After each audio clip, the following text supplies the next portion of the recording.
Welcome to Architectural Patterns in the Cloud, also known as the time you're going to go into a coma from lunch. So do we need to get up and do any calisthenics to get going, or are you guys ready? Woo!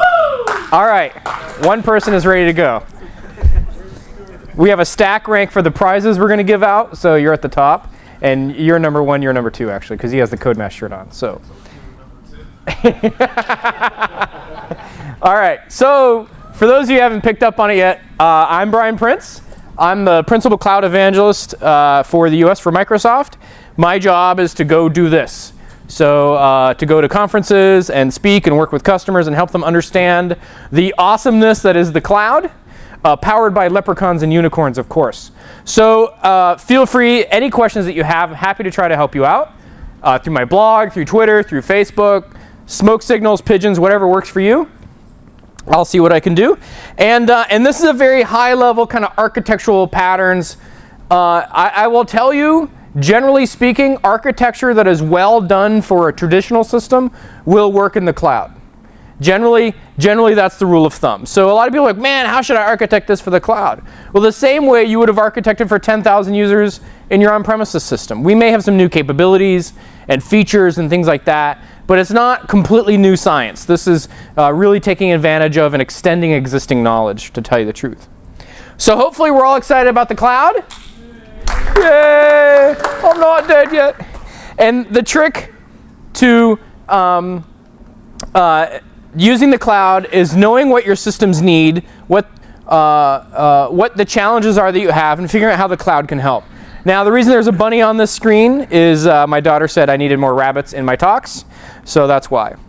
Now, here's the first rule of Fight Club. Not everything has to move to the cloud. Not everything should move to the cloud, right? That's the trick. A lot of people think, wow, this cloud thing is sexy, it's the shiny penny. I should just move everything there. Control C, Control V, and just copy everything up to the cloud. And it's not that easy, and that's not really the goal. The cloud is a new option for you, right? I have on-premises, I have on my phone, on my tablet thing, when we finally ship a Windows 8 tablet, then we'll instantly create that new market, and then laptops and desktops and servers and hosted environments, and now we have the cloud. So there's a new option for you when you think of architecture and what I'm building. So you have to use critical thought as to what belongs where. And the traditional thing is, or the trick is then to only move to the cloud what's really going to benefit from the cloud. Don't move it to the cloud because the cloud is new and cool, right? Because that'll get you fired eventually. It's to only move things to the cloud that really, really matter, that are really going to benefit. And so everything's going to come down to a hybrid architecture, right? When I have pieces running in the cloud and pieces running on a local device, that becomes a hybrid architecture. Not everything's running on one server. Now, how many of you use a hybrid application on a daily basis? How many of you use email with Outlook? Keep your hands up. How many of you play a game on a phone or a tablet-like device sold by people not us? And how many of you use Xbox? Okay, now all of you with your hands still down, raise them up because you're lying. Those are hybrid applications. Outlook works with the server, so there's server-side technology and client-side technology. My Xbox has stuff running on the Xbox and stuff running in the cloud. Things like that, right? So we are used to this concept. We're just extending it a little bit more, where I'm going to have an app running on my phone, and maybe there's an enterprise data store at my data center, and maybe all the pictures that I take are going to get stored in the cloud for one reason or another. So this hybrid, kind of multi-headed, multifaceted architecture is really where we're going in the industry. And you want to take kind of an a la carte approach. The cloud isn't just a place to run your code. That is one thing that it does. It's really a set of services, and I'm going to pick and choose from those services, maybe even across different vendors. But I'm going to pick and choose from those services that make sense to my application and my business. And that's really what we need to be doing as architects. And so the old consulting trick is look at a customer, look at an application, and look for the pain and the distractions. Because the things that cause pain and the things that cause distractions generate revenue, right? Because someone's going to pay you to fix that. No one's going to pay you to pave a perfectly good road. Well, unless there's, well, we shouldn't go there. But you know, boy, this system is really slow, they're going to pay you to fix it. Or, boy, our SAN is wicked expensive. We need to find a cheaper way to manage that data, all those images. You will get paid to fix it. Now, even if you work internally at a company, this is how you get promoted. You fix things that are painful or distractions. So, and if you're new to the cloud, you should probably look for low-hanging fruit. You should probably look for easy, low impact, low risk, high results kind of projects to start with. That's why the first thing that most companies move to the cloud is email, right? Because we're so disconnected from email servers and infrastructure to begin with that it's really an easy thing to move. And there's a story at Microsoft. You know, we have these divisions of Microsoft all over the planet. You know, so there's Microsoft US, Microsoft EMEA, which is Europe, Middle East, and Africa, and so on. And the VP for Microsoft Europe, we said, hey, you have an Exchange server in your own data center, a bunch of them. We are upgrading to the latest version of Exchange, and your mailboxes will be moved to one of our cloud servers. And he said, no, we have to have, this guy works at Microsoft, by the way, but we have to have these servers in my territory, in my data center where I can control them, and I have policies and all of this. You can't, it'll be too slow. You can't move to the cloud. Well, MSIT doesn't report to the VP of EMEA. They report to Mr. Steve Ballmer, also known as Steve B. And so they called up the VP 6 months later, and they said, hey, look, how has your email been running, you know? And he goes, oh, it's been great. We've actually been less downtime than normal, and it's been really, really snappy. And they go, well, that's great news, because we moved your mailboxes 6 months ago. We just didn't bother to tell you. So there are easy things that you can move with very little friction to users and the business and get some value out of the cloud, get used to it, and then move on to maybe things that are more complicated. So the first thing we're going to look at is authentication, because that's the first thing that becomes a challenge when you move to the cloud. And so it's the first thing we usually get asked about. So here we have a web application on the right, and it's using ASP.NET, and we say it's running in a web role, which just means it's a server running IIS. And it's happily chugging along, but when I'm running it inside my data center, I can turn on integrated authentication and IIS, and when I go to the web app, it magically knows who I am because I'm logged into my laptop, into the domain, and I go to the website, boom, Kerberos tokens are flying around left and right, and the app knows who I am, and there's no login screen. Well, the second I pick that app up and move it to the cloud, it's not part of my local domain anymore. So it can't do the whole Kerberos token hop thing. So it suddenly doesn't know who I am.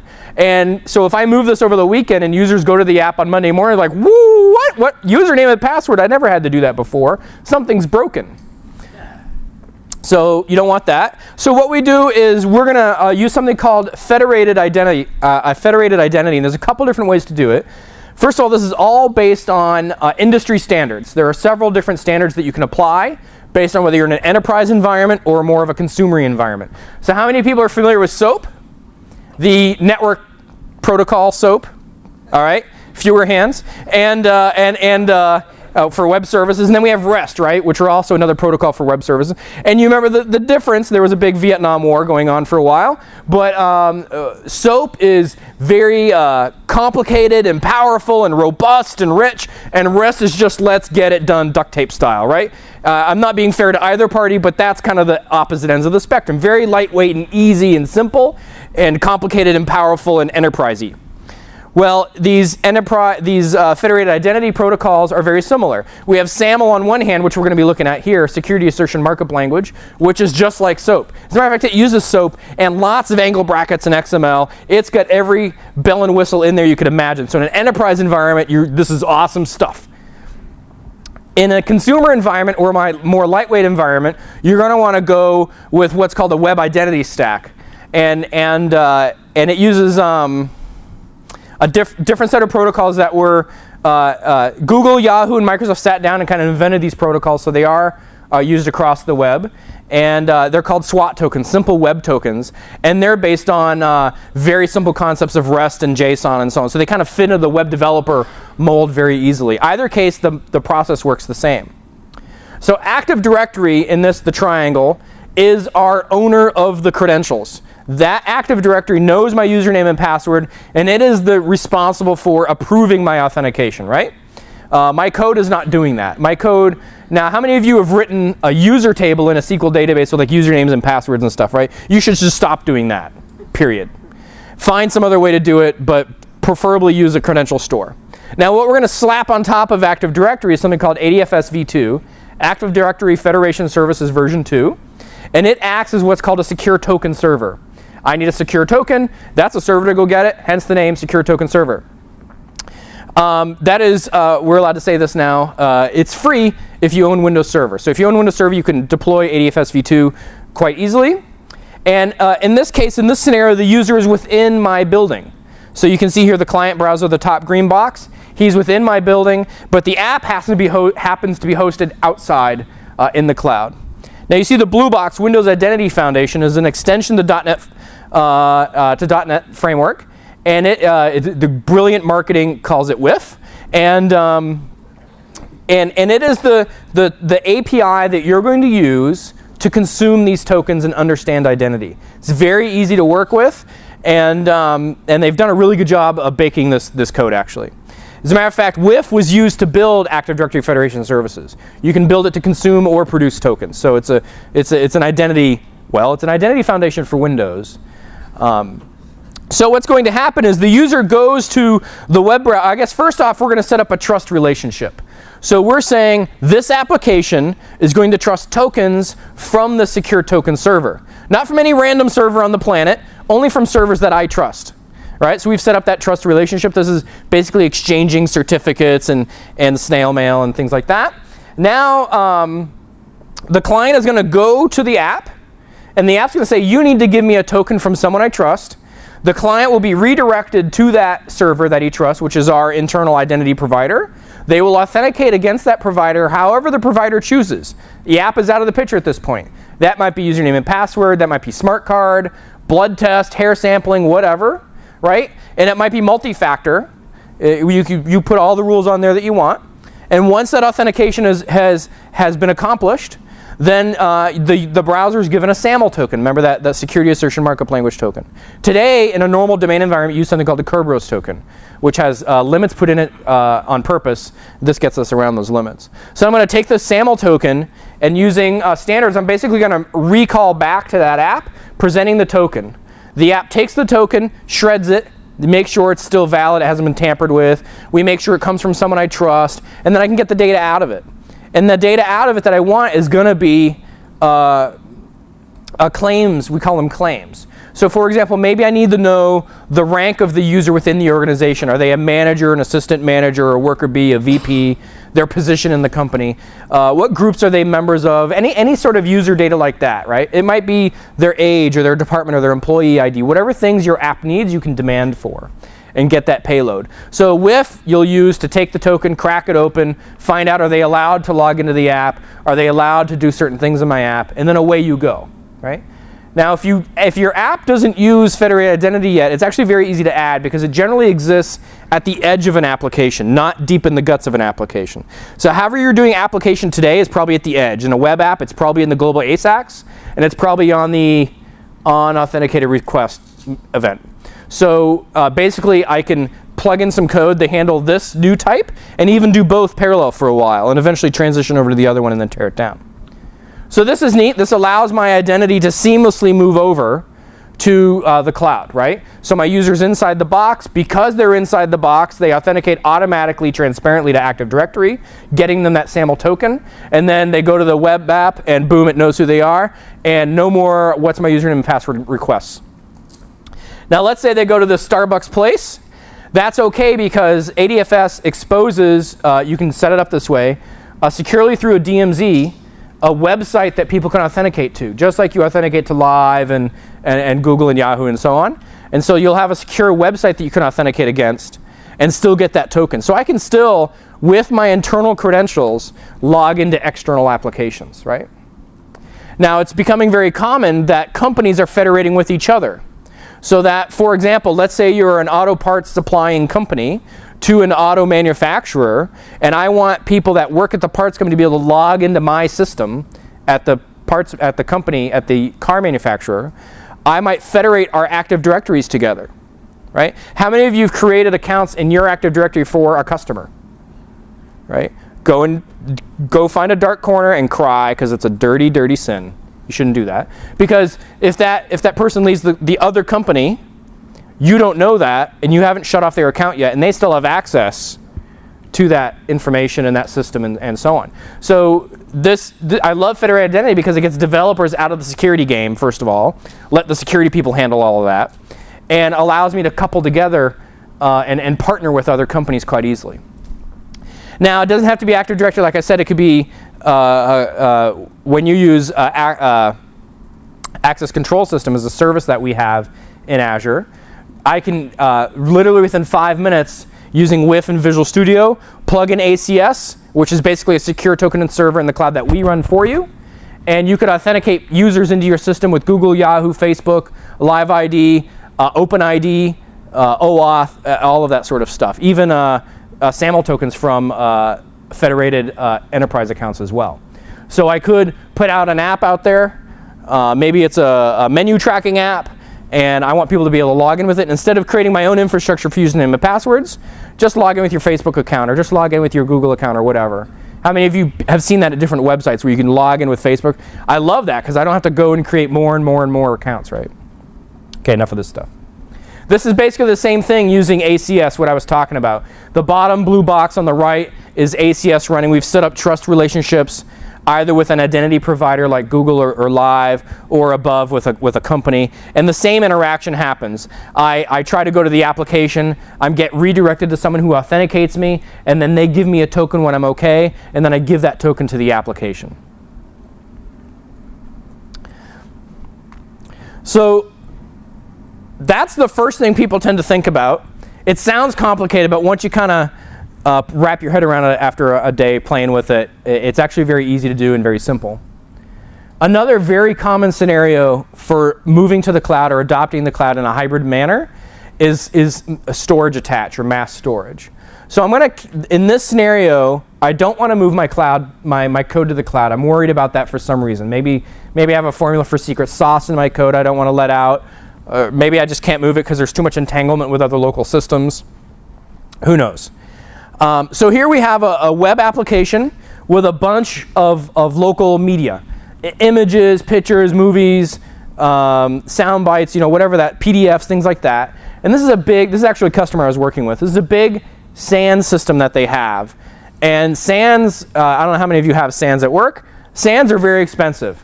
They come with shovels that let you shovel more money into them on a constant basis.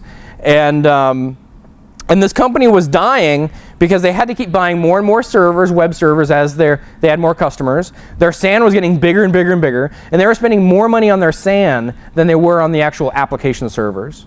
And their pipe to the internet, they had to keep getting bigger and bigger as well, because again, all this big media that they're pushing over, right? This isn't YouTube, but you can think of a company like YouTube where you have this media going around. So they needed a way to kind of stop the insanity. So what we did, a quick internet primer. For those of you who don't know how this works, I go to a website and the server does some work and sends me back some HTML, right?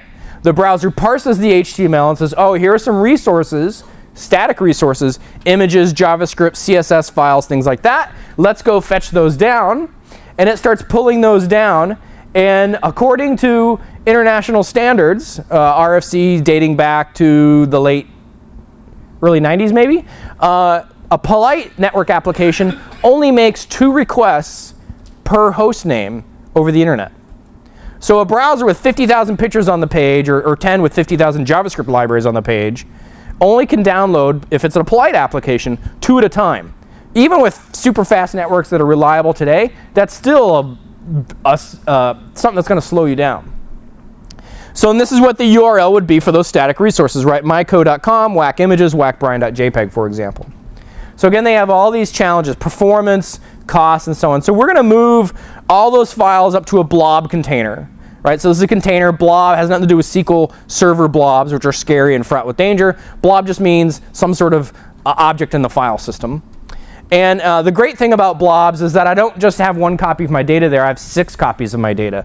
I have 3 in my primary data center and 3 more in a secondary data center. So that gives me disaster recoverability. So I have high availability and disaster recoverability, automatically seamless and for free, built into the cost of blob storage, which is 12.5 cents per gig per month.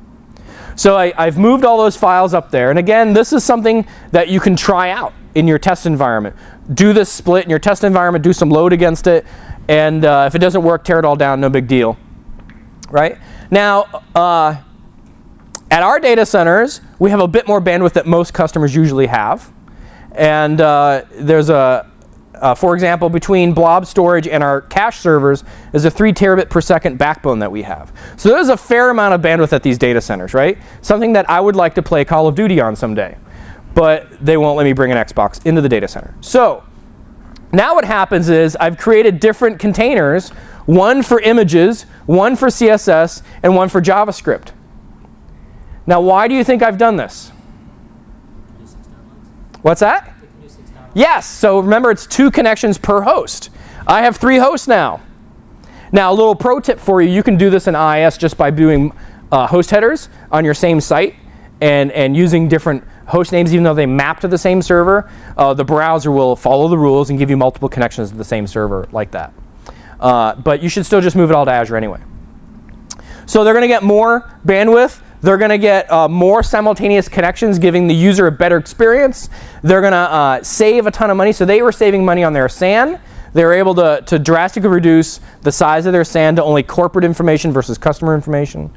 They reduced the number of the amount of bandwidth that they had coming into their own data center. They left their own app servers, but because their app servers weren't busy serving out static data anymore, CSS and JavaScript and imageries, they could actually support 30% more simultaneous active users per server because the servers had a little more headroom. So they didn't have to buy any more servers as well.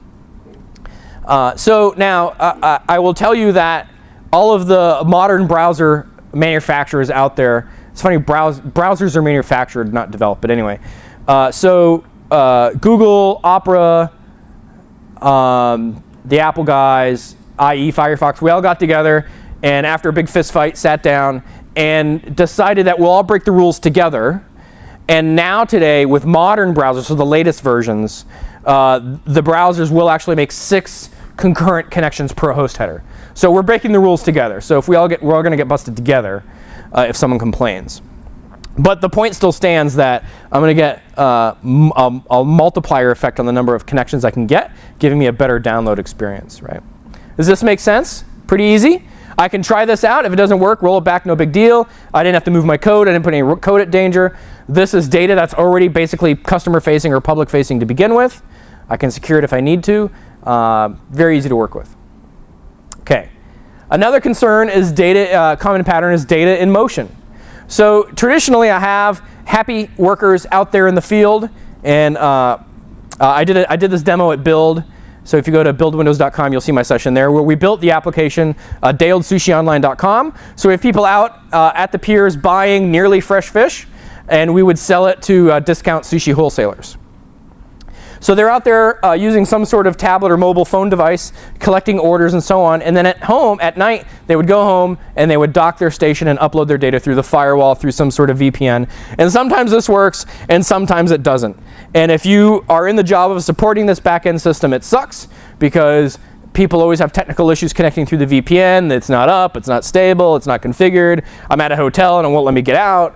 All those sort of problems, or hey, I forgot to connect all together until Monday and now the fish is really not fresh. So what we're going to do instead is instead of data at rest, right, the last scenario is data at rest in the cloud. It's sitting there long term to be used in the cloud. This is data in motion. We're only going to use the cloud to kind of relay the data. And there's actually a lot of different ways to do that. I could, for example, create a queue or stage my data in SQL Azure. We're going to use the queue in this scenario. So in this case, my outside client is going to put that data temporarily, encrypt the heck out of it, and put it in a queue. And those messages are going to sit there until our backend system named system will choose to get that data, which is probably real time pulling the data down. So your message will be in this queue for maybe a second. But the difference is, before we did this, the user was punching through the firewall to give us the data, right? Inbound connections, right? In the second scenario, the system itself is going out to pull the data in. So it's a pull versus push model. Now I'm going to train you all so that you can be firewall administrators. You ready? 2 things you need to know. Outbound traffic good, inbound traffic bad. You are now firewall administrators. Someone will call you, can I open a port inbound? No. Click. You're trained. There you go. You're done. So this is inherently more secure because the internal system is allowing to control the nature of the communication and allowing to pull down the data when I want. Right? So if I'm used to talking to a database, great, use SQL Azure. If I can rewrite it to use a queue or maybe even the service bus relay capabilities, I can do that. But I'm using a cloud to have a better communication story between the people out in the field and the stuff the people that I have inside my four walls, right? Again, very easy to kind of implement and test and roll out and use. Now, when we're moving things to the cloud, we have to leverage services, and I don't think this explosion of cloud technology would have happened without SOA, without web service standards and so on, like SOAP. Ha ha ha ha. So we have to be able to decompose our services, and this is something that SOA taught us to do, service-oriented architecture. Once we decompose a service into pieces, we can more easily move it around our enterprise and brick it together. And these pieces then, instead of one big monolithic system, I have 10 pieces. And I can say, you know what, piece 5 should live in the cloud, and piece 3 should live over here, and piece 2 should live on the desktop. And I can piece these things together more freely. And that's what's going to give us this power. Now, there's a pattern called a service facade. And this is how you fix the lipstick on a pig anti-pattern. So this is a true story. Back when I was a consultant, a customer had an accounting package, and it's a typical client-server model. Almost every accounting package out there is built like this. There is a magical backend that uses DCOM and some sort of front-end app that sits on the desktop of the accountant person / bookkeeper person. And so they do this, and they do their bookkeeping, their accounting. But this doesn't stay pure like this for very long. What happens is everyone wants to connect to this data. And not everyone, but like everyone wants to connect to this data. So we have all these interdependencies back onto the accounting data. And that's fine. That's kind of the old way of architecture, but this becomes very brittle. Now I want to upgrade the accounting engine, and I can't because I don't know who's connecting to me. And if I did, all of those systems are dependencies, and I'll break them, or I have to fix him before I can upgrade this. And so a lot of people end up never updating their accounting system, right? Which is kind of important when you look at laws that change and security flaws and Enron and things like that. And now we got this cloud guy. Well, how is this cloud app? We're obviously not going to move the accounting system to the cloud in this environment, in this scenario here, although we have a lot of customers that do that. So we have an app in the cloud that we need to connect to our on-premises accounting app, this old DCOM app. So what we're going to do is we're going to write our own accounting web service. This is the facade service, right? The cloud can't connect over DCOM or whatever, Corba or whatever it's using. So we're going to use web service standards, and we're going to wrap the API that the accounting system does have with a web service API that we want to use. So there's a couple things we're going to do here. One, we can simplify the API.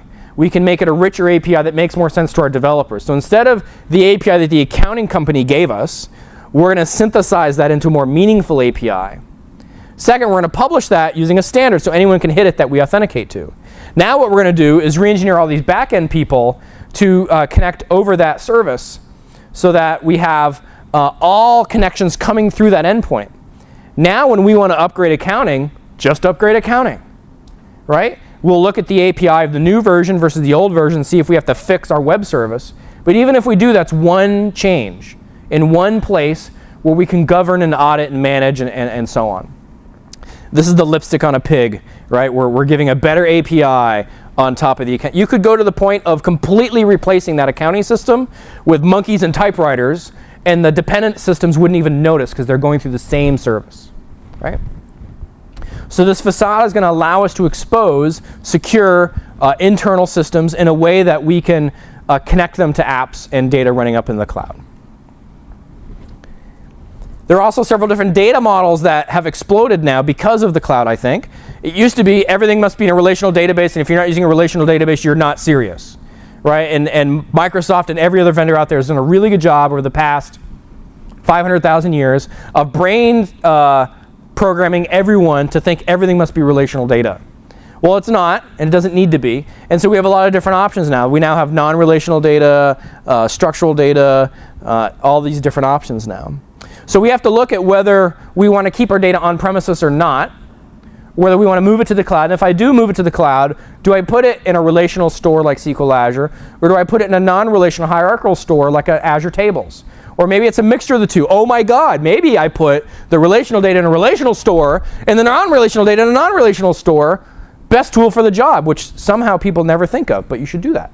So here we have an app up in the cloud, and we're going to connect a SQL server. Now this is a big database. It's very sensitive. We don't want to move it. Maybe it has a lot of dependencies, so we can't move it. So we have to go into what's called a far data scenario, where the app is far away from the data. Here it's in the cloud. But we don't want to just open up SQL Server through the firewall, right? If you don't understand why, go back to the comment I made earlier about firewall training that we did. That's bad.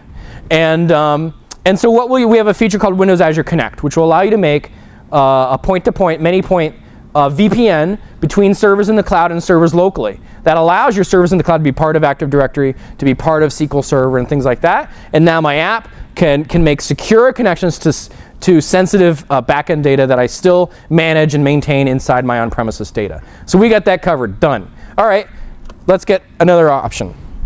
Maybe I can't use far data scenario because of performance considerations.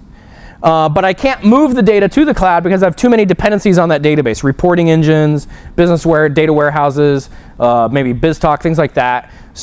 So I'll move a copy to SQL Azure and keep the two copies in sync using something called SQL Azure Sync.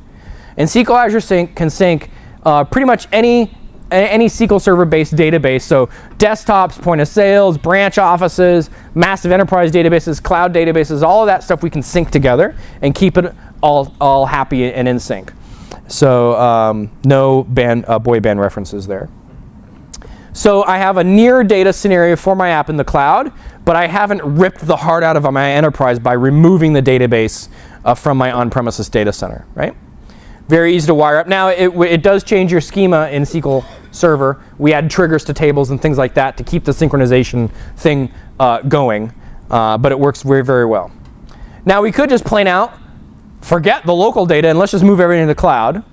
That'll work for you. But when you do that, again, think, should it be SQL Azure? Should it be Azure Tables? Maybe it's a combination of the two.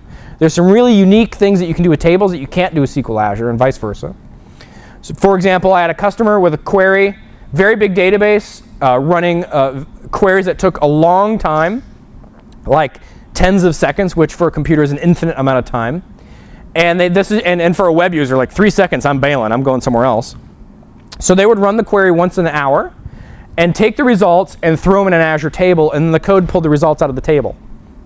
So basically caching the results of this query. And once an hour, they would destroy the table and recreate it with the new results of the query.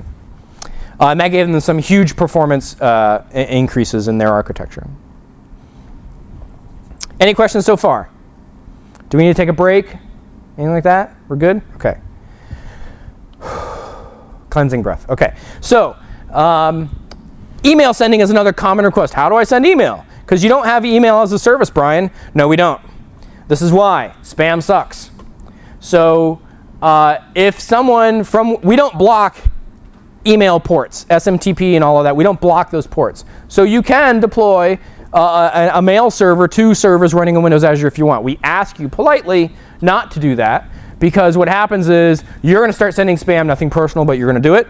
And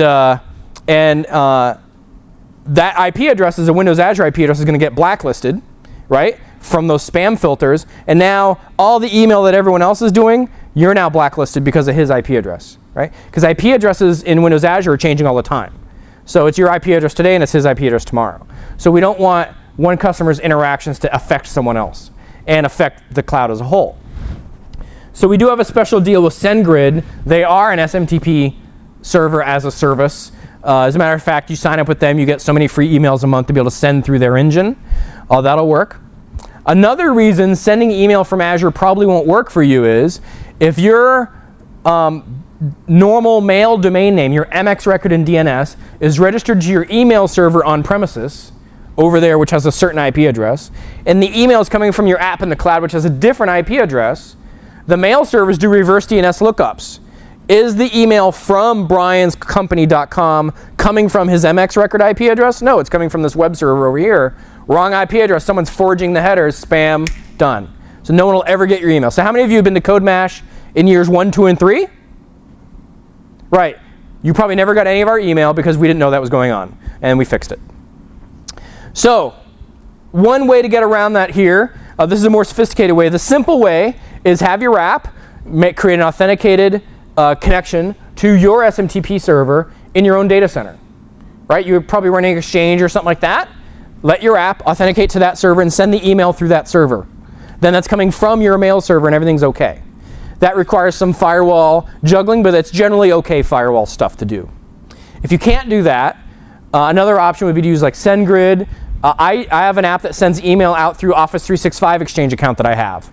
That's an authenticated SMTP server that I can use. But here's another method if you need something more sophisticated. All of my apps in the cloud will write their email messages to a queue. Because I don't want to lose these emails. I want to make sure they're sent. When I say send, I want to make sure they're sent. So we'll write them to a queue so we will never lose a message. And I will have an app, this email broker app will be running on premises. And it's just going to pull the queue, take a message, create the email, and send it out through my SMTP server. Right? So if the firewall administrator will not let SMTP traffic into my Exchange server, I'll create an on-premises guy that can pull messages out of that email queue and then send them out on my behalf, right? This also allows me to inject some other auditing and control capabilities if I need to. In some scenarios, I want to be able to keep a copy of every email that's outbound and that sort of thing. Now, this is for real customer-driven email going out. If you have it's a back-end notification that says, hey, something broke, and it's just sending you an email as an administrator, and it's once in a while, I wouldn't go through all this pain. But if it's truly customer-facing business, email is part of your business, you probably want to do something sophisticated to handle it properly. Sensitive data, people always ask about that, but I've got credit card data, or I've got healthcare data, or PII, or secret sauce ingredient recipe data, something like that. Well, what we end up doing is again, following a hybrid model and saying we're going to run what we can in the cloud, and we're going to containerize that data and keep it, and draw a boundary around it and keep that on premises. So let's say it's credit card data, and I have two ways to do this. One way, I can use Windows Azure Connect, again, that point-to-point VPN, and be able to access and work with that data remotely over that secure pipe.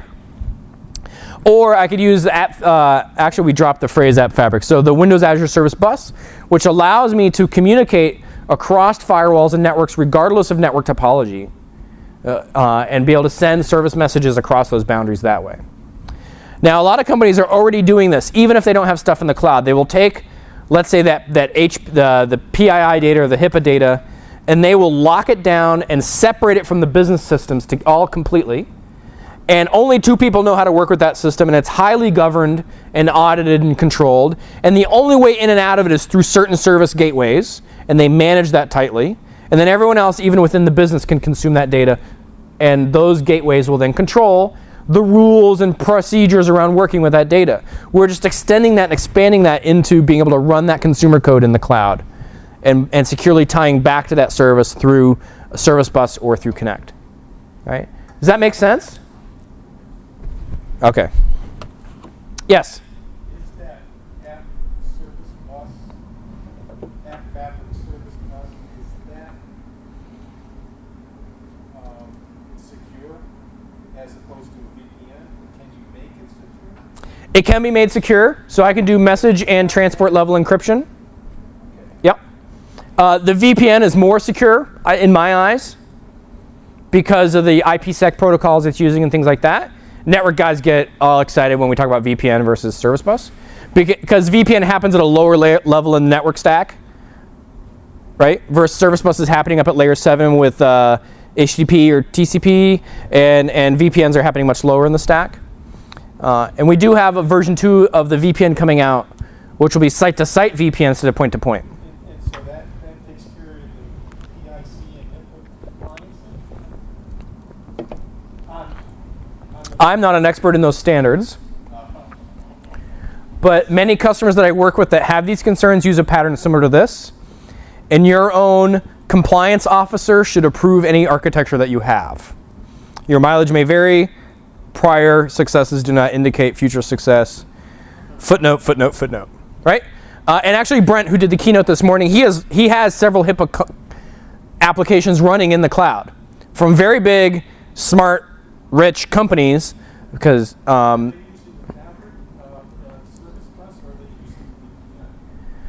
they have it all in the cloud. Yeah. But if you want to hear how he did that, they architected it. Their Communist Party official advisors, healthcare guy said it was okay, HIPAA guy said it was okay, and they said okay, and they did it. So they. Is he giving out the name of that HIPAA guy? Yeah.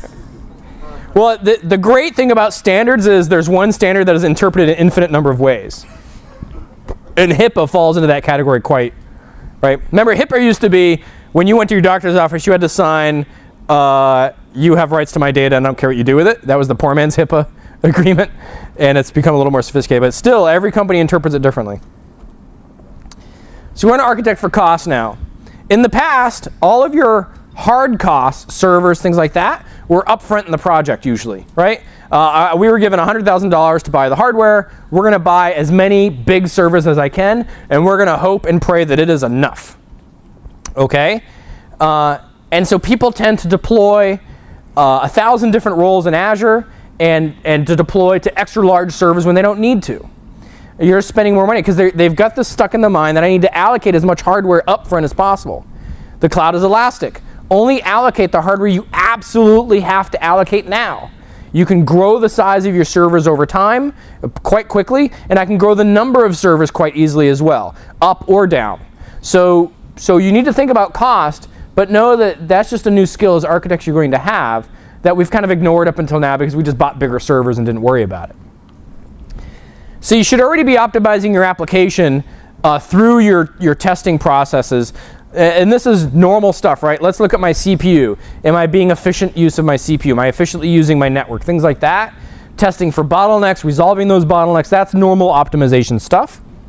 And this is a picture when I was speaking. I went to GDC Shanghai, actually, in November and spoke in Shanghai. And this is a picture of the crowd when I was up on stage. No, it's probably Justin Bieber or someone like that. And then I noticed, you see a woman in the middle, where is she, right there? Everyone's looking in the top right corner except for her. She's looking at her friend. She's missing the big Justin Bieber moment because she's talking to her. Oh my God, you see on Twitter? No, anyway.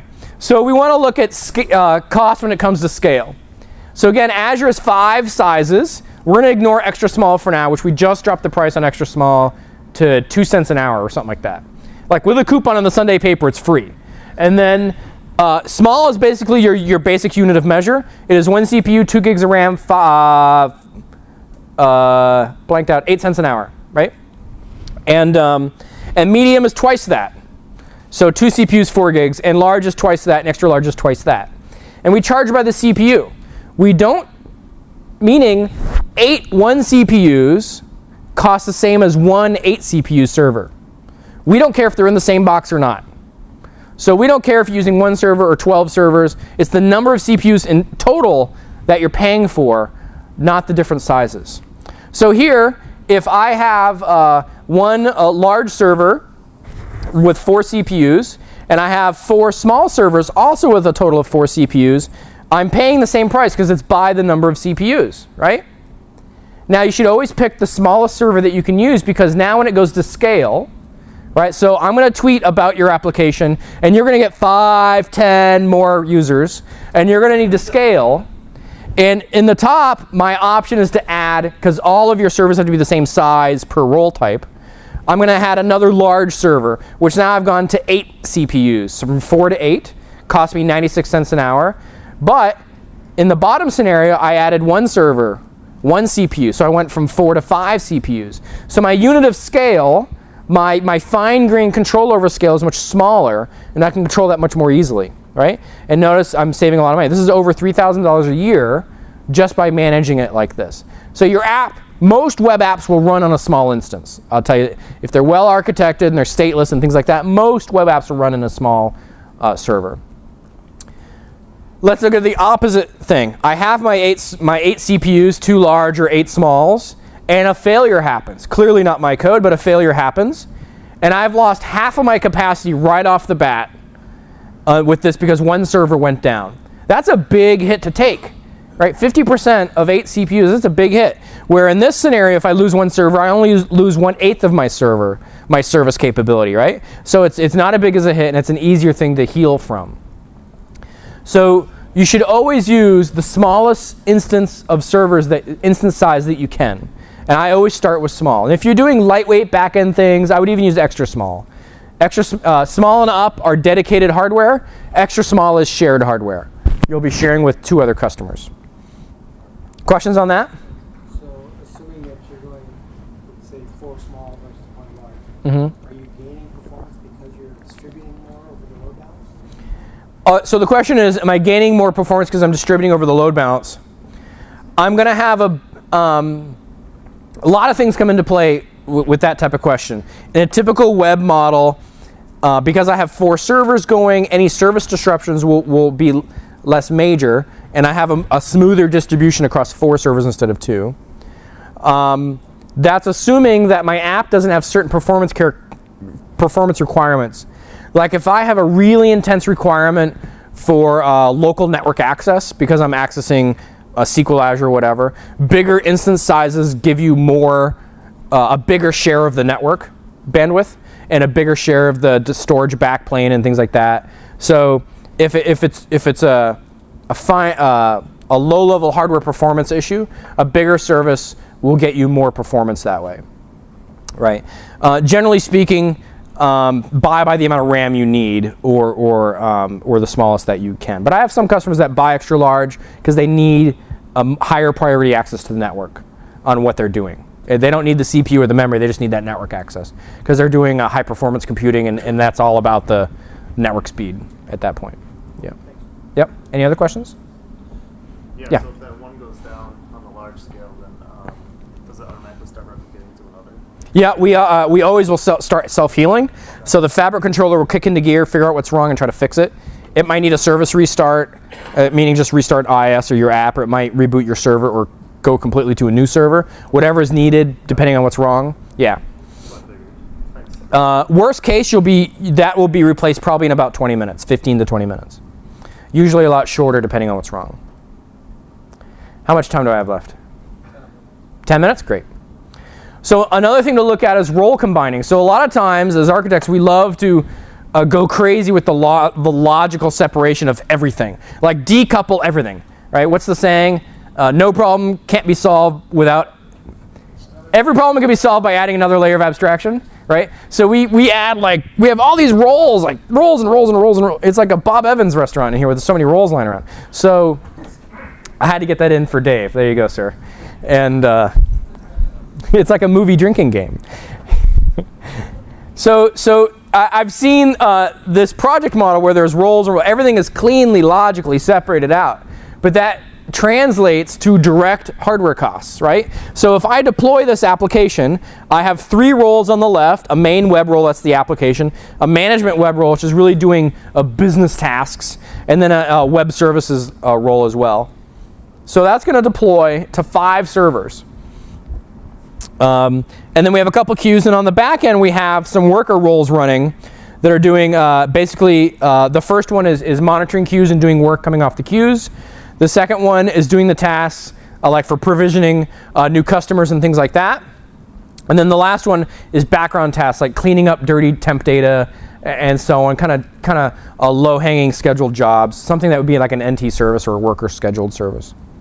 So what we want to do is logically separate them in Visual Studio at a code level, but physically package them together in single roles so that we deploy them together so that they run on the same servers. So now I'm going to deploy all 3 of those roles on the left to 2 servers instead of 5 servers. They're all sitting together, just like on your own servers today. You have a lot of things running on each individual server, right? Because there's plenty of headroom and so on. Different 3 or 4 websites on the same web server, for example. And that's what we're doing here. So we've reduced the cost from 5 servers to 2 servers. And that's a big drop in price. And as long as you keep your code logically separated, when you have to physically break these guys back out, you can. When you have the money and the load on it to need to do that, right? And the same thing on the right, we took those 3 worker roles and actually combined them down into 1 worker role. So again, I'm running 1 server instead of 3 servers. So I've gone from 8 servers to 3. And that saves you more than half of your money right there. Okay. Now, a lot of people ask us about scaling and auto-scaling. And auto-scaling is one of those challenges in computer science that when you're drinking and have napkins in front of you, it is easy to architect a solution.